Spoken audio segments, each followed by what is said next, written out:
here we're standing in a block, and we always try to analyze what has happened previously, whether that be from a logging operation or from post management. And in this case, we came through here, we noticed that we see some scarring on the trees, but then we also noticed that a lot of these sweet gums and other hardwood species in here are all stump sprouts. And we look back here and we've got a sweet gum that was actually set back by the fire probably 5 to 6 years ago. And then now we have a stump sprout of multiple stems coming off of one root system that have come back post-fire. Now in this situation, we definitely don't want to go too long after burning this.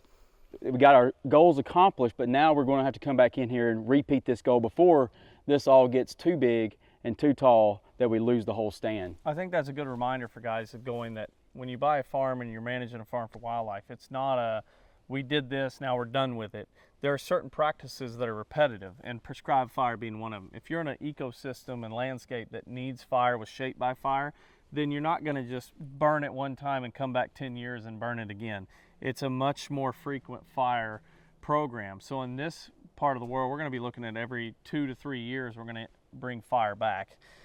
And if you look at it from that standpoint, they said 5 to 7, maybe even 10 years ago, it indicates that it was in that 5 to 7 year range. If we let it get that long, we're going to be shaped to a much more woody understory than we are a beneficial herbaceous understory that we're going for. So we need to see fire come back more frequently, and we'll have incredible understory for providing benefit for wildlife, not only from forage but also more cover. So I think that's just a great reminder for people. We also want to monitor the effects of the fire that we did. So maybe you came in and you did a spring fire, maybe it didn't burn quite as hot as it did, but you're on a 3-year rotation. Well, in that case, you'd almost be going way too long to go on a 3-year rotation. If you didn't get your goals accomplished, then burn again. And then after you get everything set back to the level that you want to go, then you can start setting back to a 2 or 3 year rotation. But make sure your goals are accomplished. Also, don't just burn in one time of year.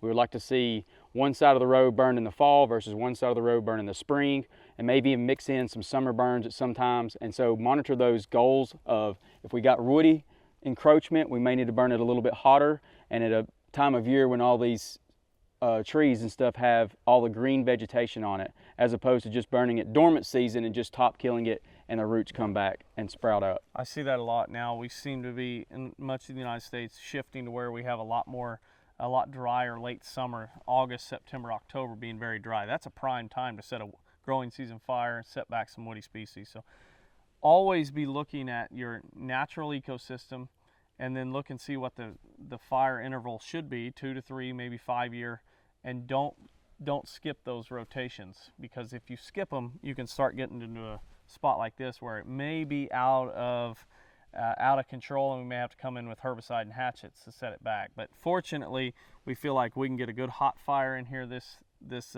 spring and set this stuff back.